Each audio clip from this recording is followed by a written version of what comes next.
Voilà, ce sera mieux. Je vous zoome un petit peu parce que j'ai sorti mes crayons et j'ai pour projet de vous montrer comment j'ai fait mon petit mur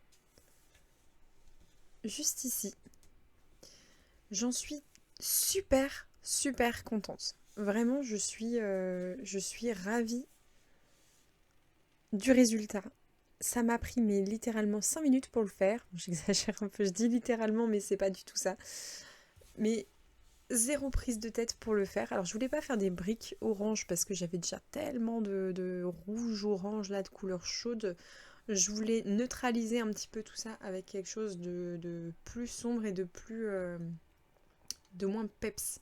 J'ai pas du tout retravaillé encore cette partie là. J'avais encore à blender et j'ai pas encore fait.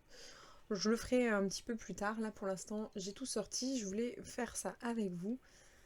Donc est-ce que j'ai ma gomme? Donc j'ai pas ma gomme, c'est pas grave. J'ai une petite tache juste ici. Bon, je pense que c'est du crayon aquarellable. Mais tout ici, j'ai mon orange là qui a bavé tout le long. Enfin bref, vous voyez pas beaucoup, c'est pas grave. Donc j'ai pris mon taille crayon parce que ce sont des crayons aquarellables qui s'écrasent si vite. J'ai pris, que je vous montre ce que j'ai pris, parce que je vous en parle souvent, mais je suis pas sûre de vous l'avoir déjà montré. Donc ce sont ceux-là, les RTX 72 couleurs aquarellables. J'ai pas beaucoup de gamme de crayons aquarellables, j'ai quelques Derwent Intense, mais ça c'est plus de l'encre, voilà, c'est un crayon un petit peu particulier. J'ai quelques Prismalo, j'ai quelques Faber-Castell, mais vraiment c'est des petites des crayons par-ci par-là. Là c'est la seule gamme que j'ai entière. Donc ça se présente comme ça. Hop. Donc là il m'en manque dedans parce que je les ai là à côté. C'est un cube qui se déplie et vous avez tous vos crayons comme ça à portée de main. Donc ils sont vraiment très chouettes, ils sont tous numérotés et ils se présentent comme ça. C'est un crayon qui est quand même assez large, assez épais. Et ils sont vraiment super bien, les couleurs sont bien vives, c'est ultra lumineux. Je sais pas si... Je dois pas avoir le nuancier, je pense qu'il est resté en bas, j'ai oublié de le prendre. Hop, on le repose. Et donc voilà, ce que j'utilise comme pinceau à réservoir, c'est donc un Derwent. Il est un peu sale parce que... enfin, sale. En soi, il est pas sale parce que si je mets que de l'eau, il fait que de l'eau, mais la mine est devenue rose. Il me semble qu'elle l'était pas à la base. Mais c'est pas grave, je trouve que ça lui donne un petit style. Donc c'est ce style de pinceau là. Il est très très chouette, il permet de faire les choses vraiment en finesse. Et j'aime beaucoup, donc là pour ce genre de choses on en a vraiment besoin. Donc c'est parti, je vous embarque avec moi là-dedans. Alors, j'ai déjà commencé parce qu'en fait à la base j'ai fait tout ça hier soir en fait et j'ai voulu enchaîner. J'ai voulu enchaîner avec le deuxième mur. Donc vous voyez, je taille avec mon dalle. Hop, le dalle 133 comme ceci. Donc je me suis décidé qu'après, je me suis dit, allez, si j'ai le temps lundi après-midi, je les prends et je leur montre un petit peu comment j'ai fait. Parce que c'est une façon rapide de faire quelque chose d'assez satisfaisant. Donc j'ai mis du noir à tous les endroits un petit peu plus sombres, tout comme là, ici. Donc ça c'est un muret avec un retour de vent. Je suis partie du principe qu'il y avait un retour de vent parce que j'avais l'impression que... donc j'ai fait ici mes petits encarts, ici une en bas, une à droite, une en bas, une à droite, une en bas, une à droite pour chaque briquette, comme ça à chaque fois. Et je laisse comme ça. Ensuite, je viens chercher, je vais tous les retailler du coup parce que comme je les ai utilisés hier soir, ils sont tous un petit peu écrasés. Ensuite, je viens prendre mon 745 pour les interstices. Donc là, je repasse grossièrement. C'est ça que j'aime en fait avec les crayons aquarellable comme ça, c'est que on fait les choses un peu grossièrement et c'est pas très grave en fait. Ça passe bien. Tac. J'essaie de pas trop secouer mon micro parce qu'il est accroché à mon bureau et il a tendance à pas mal bouger. Voilà, je passe vraiment dans toutes les interstices et j'appuie assez fort quand même parce que je viens déposer le pigment. Je vais vous tourner. Hop. Voilà. Donc toutes les interstices là doivent être plus foncées. Donc j'y vais franco. Hein. Je mets pas mal de pigment. Exprès. Je secoue tout, même la caméra, c'est une catastrophe. Faut que j'arrête d'appuyer si fort. Ah, misère. Voilà, normalement ça devrait moins vous bouger. Alors, ils font énormément de dépôts. Mais vraiment, hein. Là, je vais essayer de vous montrer. Vous voyez là tout le dépôt? Hop, plus rien. Donc, faut faire super gaffe quand vous utilisez ces crayons-là à ce qu'il n'y ait pas du dépôt ensuite au mauvais endroit quand vous venez passer votre eau. Parce que c'est un coup à ce que ça vous tâche tout votre colo en fait et que ça le ruine. Hop. Alors là, je suis un peu embêtée parce que il y avait rien là, sauf que il y avait un gros trou quoi. Donc, je vais partir du principe que c'était. Je vais bidouiller une autre briquette en pierre là. Tac. Donc on passe même là où il y a du noir. Pardon, je vous ai encore secoué. Faudra que je revoie mon install. Hein. Parce que là, très honnêtement, ma caméra là, qui filme le colo est sur un trépied qui est assez instable. La caméra est de bonne facture, mais le trépied, non. Plus le trépied, je l'ai posé sur une boîte d'aquarelle. Une boîte d'aquarelle de chez Derwent. Pour qu'elle soit... pour pouvoir l'incliner un petit peu plus. Parce que c'est vraiment un trépied que j'ai pris chez Action. Un truc vraiment pas cher, mais c'est vraiment pas adapté pour ma caméra. Ça, c'est une toute petite caméra.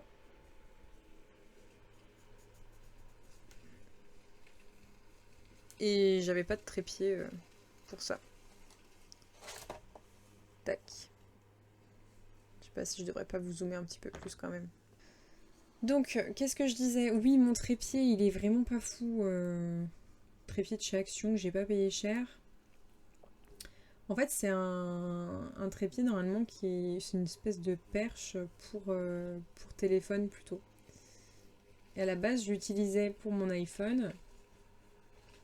Enfin, c'est ce que je voulais vraiment faire, sauf que j'ai changé d'iPhone et il est trop gros, il passe plus dans mon trépied. Donc, comme je n'aime pas acheter des choses et ne pas m'en servir, pardon, je bafouille beaucoup aujourd'hui, c'est une cata. Et j'ai décidé de le recycler. Et donc, ça fait le taf. Hein. C'est pas parfait, mais ça fonctionne. Ça me va pour le moment.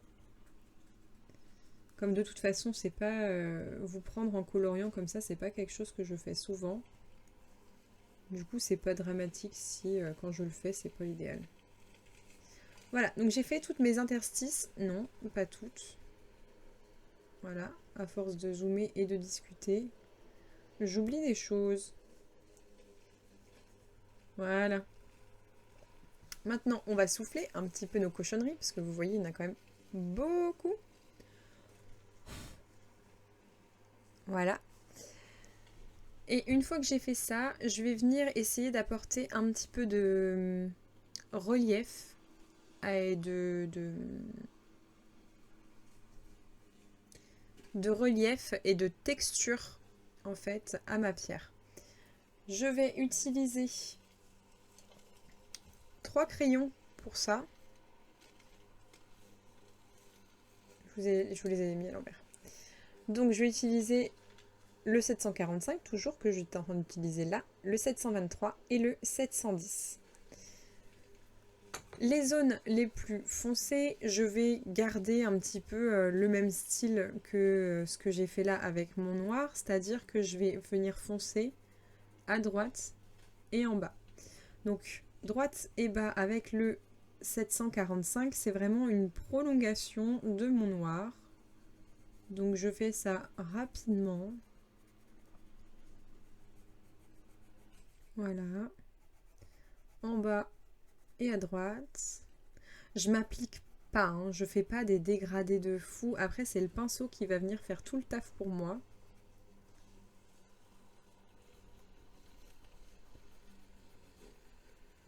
Voilà.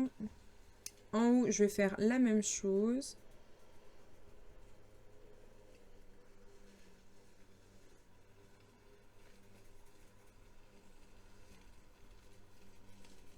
Voilà.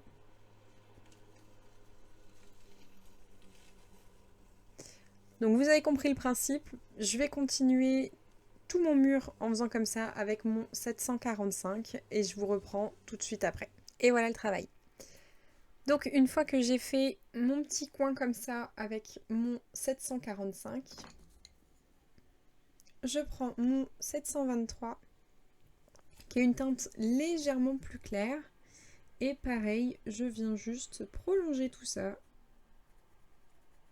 en l'appliquant un peu grossièrement.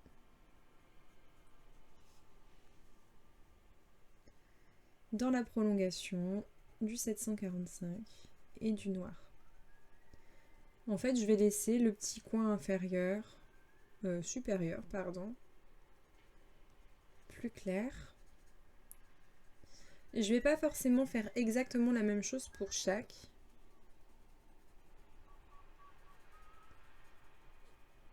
Parce qu'on veut quand même un effet un peu aléatoire qui sera vraiment plus naturel, vraiment comme là. Et c'est avec ce crayon-là, en fait, que je viens parfois juste ne pas prolonger, parfois prolonger un peu plus, faire des briques plus foncées, d'autres qui seront plus claires. Vraiment, c'est beaucoup plus aléatoire, beaucoup plus grossier comme application pour le coup. Après, on peut se permettre parce qu'on va venir avec l'eau homogénéiser le tout pour un rendu beaucoup plus naturel. Donc là, ça va plus vite parce que je le fais, comme je vous l'ai dit, un peu plus... Alors juste, je vais reprendre un peu là, avec mon noir. Et mon 745. J'étais où? J'étais là. Voilà. 723, c'est ça.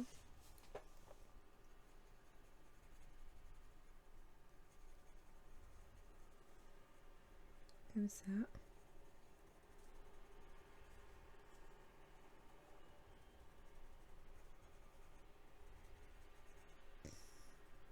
Et pareil après, avec le plus clair, je vais juste venir combler tous les blancs en fait. Donc je continue ça, je reprends après. Je vais faire donc mon 723 et ensuite je vais prendre mon 710 et avec le 710 je vais repasser partout comme ça. Vous voyez, il est très très clair, donc on voit pas vraiment que je l'ai appliqué, mais il est quand même plus foncé que le blanc, donc voilà. Je vais l'appliquer comme ça. Je fais ça pour toutes les briques et après je vous reprends avec mon feutre pinceau, mon pinceau à réservoir. Et puis je vais vous montrer comment j'ai fait. A tout de suite. Et voilà, donc j'ai terminé l'application de mes crayons. Donc comme je vous ai dit, c'est super grossier. Voilà, après, rien que comme ça me plaît déjà. J'aime déjà ce que ça donne. Donc, on va pouvoir passer... Hop, j'enlève mon taille-crayon. On va pouvoir passer aux choses sérieuses avec le pinceau à réservoir. Donc, j'humidifie pas trop. Donc, je vérifie comme ça sur le dos de ma main que c'est bien humide. Et je vais commencer par les interstices. Donc, j'y vais vraiment au feeling. Je vérifie. Alors, vous voyez, là, je trouve que c'est pas assez humide. Donc, je vais venir le pincer sur une feuille. Hop, je mets ma petite goutte. Je l'humidifie. Voilà. Alors là, je suis un peu loin de mon papier, j'ai pas l'habitude. J'ai essayé de me mettre correctement. Je colorie toujours moi très très très près de mes bouquins. Peut-être une habitude de myope, je ne sais pas. Dites-moi si vous aussi vous êtes toujours super près quand vous coloriez ou si vous arrivez à prendre un peu de distance. Moi c'est une catastrophe, hein. Donc c'est pour ça aussi que je fais peu de vidéos où je filme pendant que je fais. Parce que normalement j'ai la tête dedans, vraiment. Là je suis super loin. Pourtant je vois bien hein, de près. Donc je comprends pas trop. Donc vous voyez, je fais juste... j'applique mon eau. Comme ça. Là je vais repasser parce que... Hop. Si ça déborde un peu, c'est pas très grave. Là si je refais un passage, c'est parce que je trouve ça ultra foncé quand même. Là ça déborde un petit peu sur la queue de mon chat, mais je compte le faire très foncé. Donc c'est pas très grave. Parce que je vais les faire... Il y a 4 chats et j'ai 4 chats. Donc je vais les faire à l'image des miens. Et j'en ai 2 noirs. Une tricolore mais un peu délavée. Et une tigrée. Donc la tigrée ce sera celle-ci. Ça j'hésite parce que au niveau du maintien ça ressemble vraiment à ma tricolore. Donc je pense que là je vais peut-être faire ma tricolore. Et puis bah là je vais faire mes deux noirs je pense. On verra. Je n'ai pas encore décidé. Et comme j'en ai un qui adore dormir, un de mes noirs, je trouve que ça va très très bien avec là. Lui, il est très très espiègle, mon deuxième noir, donc ça le fait vraiment. Espiègle, c'est un petit peu le mot gentil pour dire relou.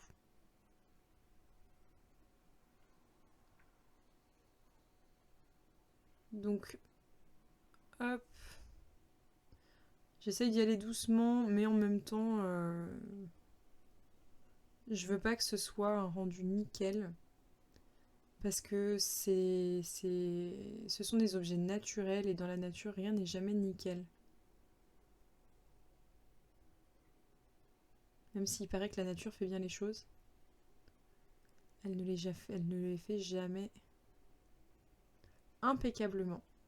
C'est peut-être un signe, hein. La nature fait bien les choses et pourtant rien n'est symétrique, rien n'est impeccable. Ça veut peut-être dire que il n'y a pas besoin que ce soit parfait pour que ce soit bien fait. Ce sera la devise du jour.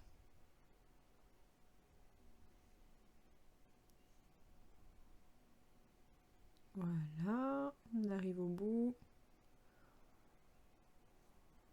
Je suis désolée, quand je suis concentrée, j'ai du mal à bavasser en même temps.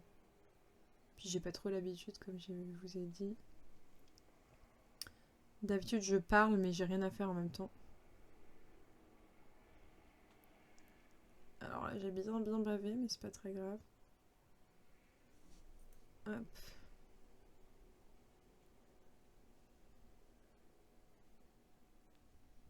Voilà. Et après, je vais vous montrer comment je fais les rectangles de pierre. J'ai tendance à les appeler des briques, mais on est d'accord que les briques, c'est rouge-orange, non? On dit bien couleur brique.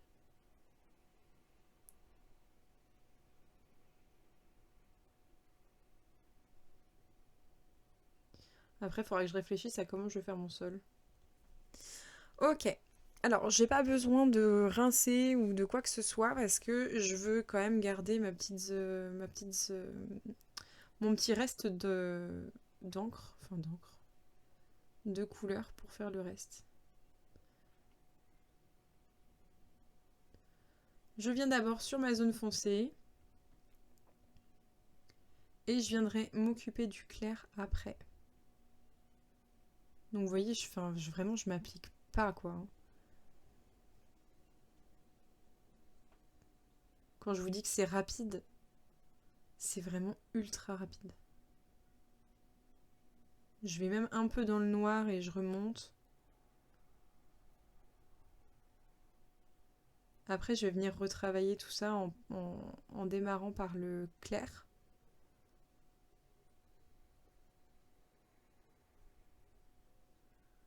Vous voyez, même certaines, je fais tout directement pour avoir quelque chose d'aléatoire. Mais comme j'ai appliqué une base claire, et ben ça va venir éclaircir petit à petit mon application.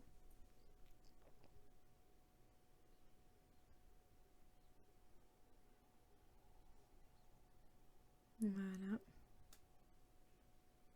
Je fais des petits ronds aussi avec mon pinceau. Ça, c'est plus par habitude avec les crayons de couleur qu'autre chose. Hein. Et après, je vais venir lisser parce que là, on voit, du coup, ça fait beaucoup, beaucoup de traces. Mais une fois que j'aurai fait toutes mes pierres, là, je vais revenir et je vais lisser tout en partant du clair. Comme ça, j'aurai toujours une différence de couleur dans mes pierres. Mais ce sera beaucoup plus homogène. Celle-là, je peux déjà la faire, c'est pas un souci.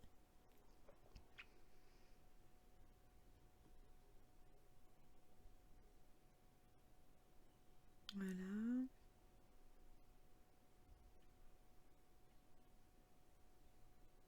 Je sais pas si vous voyez vraiment bien. Ça va. Là, celle-ci.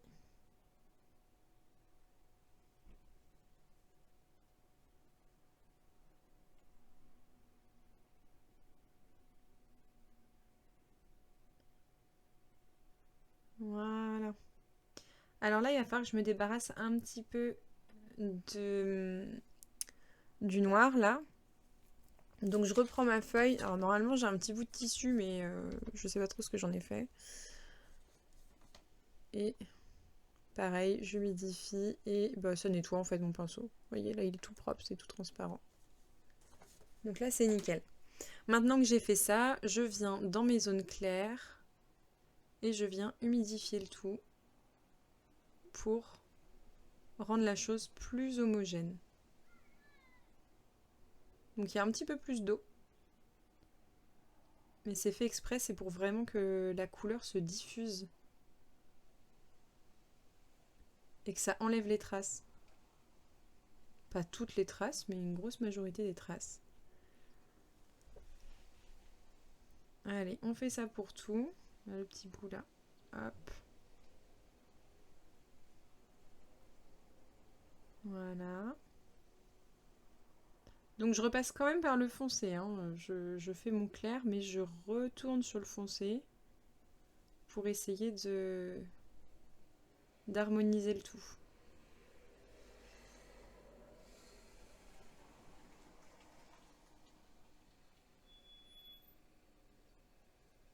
Voilà. On continue.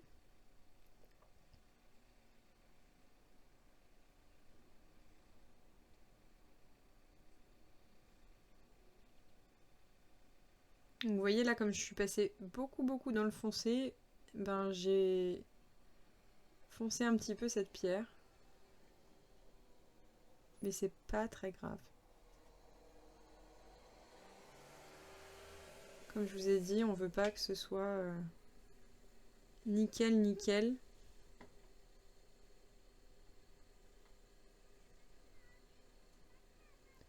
si vraiment ça devient trop foncé, je reprends mon papier et je refais la même chose. Donc voilà. Hop. Nickel. Et là, je peux reprendre. J'en étais où? Je sais pas, je crois que j'ai pas fait là. Je suis même pas sûre. J'ai vraiment mis beaucoup d'eau là pour le coup.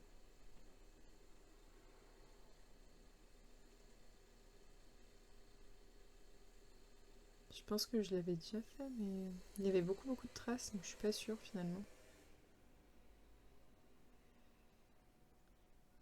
Hop.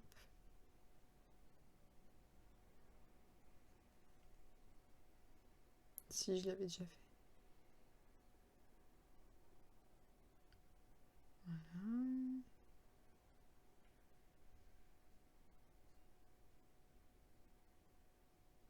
Donc franchement, ça va super vite et moi je trouve ça trop satisfaisant à faire.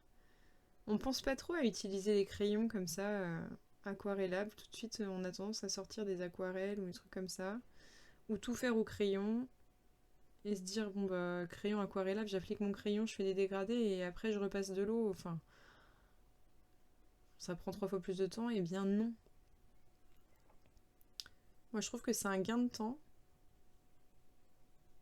Parce que vraiment, vous avez vu, mes dégradés, je les ai pas appliqués, quoi. J'ai pas fait... Enfin, je les ai pas appliqués. Je ne me suis pas appliquée quand j'ai fait mes dégradés. Je les ai fait vraiment rapidement. Juste histoire de poser du pigment pour ensuite venir le travailler avec l'eau. Et encore, je fais pas un gros travail, quoi.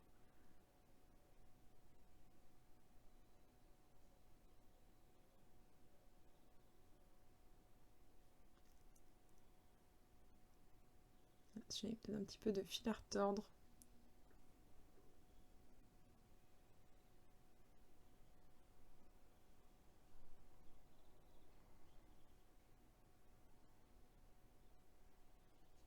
Tac.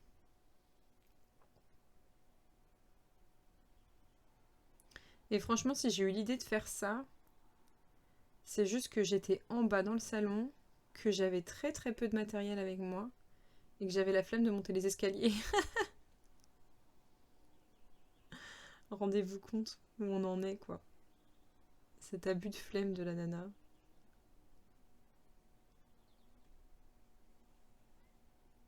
Hop.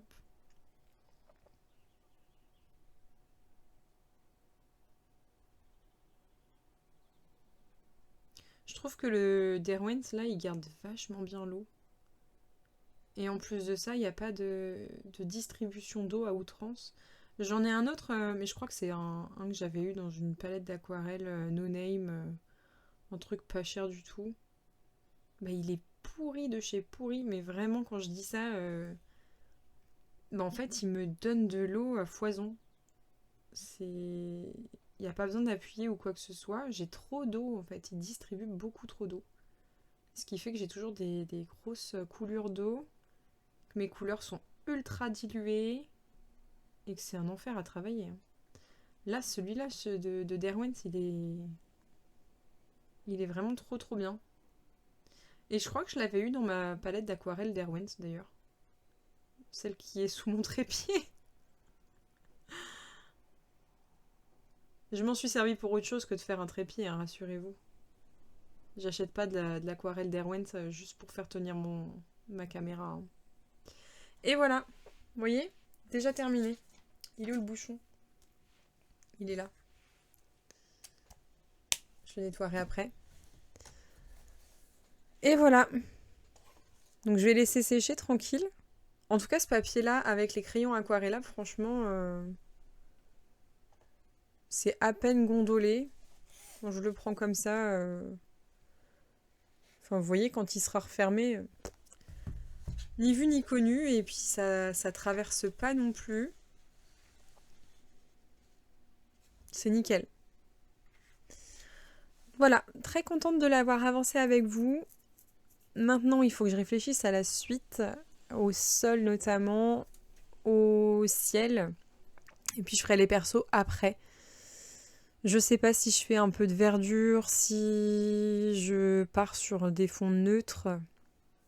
problème de la verdure, c'est que je l'arrête où? Parce que direct après les murs, bah, c'est clairement pas le ciel. Bon, je suis pas encore ultra inspirée pour la suite. Je vais voir ça ensuite. Je pense que là, je vais le laisser sécher dans son coin. Et voilà, donc ça y est, c'est tout sec. Donc mon papier, effectivement, gondole un tout petit peu.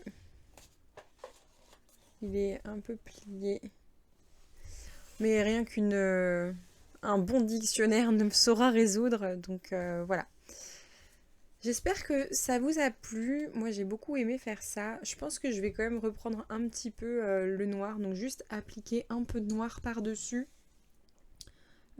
Juste sur les coins, là, comme ça. Histoire de créer un petit peu plus de contraste. Mais en gros, c'est tout ce que je vais faire. Et je vais pas l'aquareller derrière. Juste, je fais un peu de noir comme ça. Et ce sera tout, en fait. Je vais pas insister plus. Ça me plaît déjà beaucoup comme ça. Mais voilà, c'est juste pour donner un petit peu plus de profondeur encore. Et ce sera bon. Donc je vais faire ça tranquillement. Mais grosso modo, là c'est terminé. Donc j'espère que cette vidéo vous aura plu. Moi ça m'a fait énormément plaisir de faire ça avec vous. Et j'essaierai de faire d'autres petits rushs comme ça si ça vous plaît. Si vous voulez voir quelque chose en particulier, n'hésitez pas. Après là c'est vraiment quelque chose de très simple, de très rapide à faire et qui donne plutôt bien sur un colo. Donc voilà, c'est pour ça que j'ai eu l'idée de vous en faire profiter. Sur ce, je vous dis à très bientôt. Je vous remercie encore. Bisous.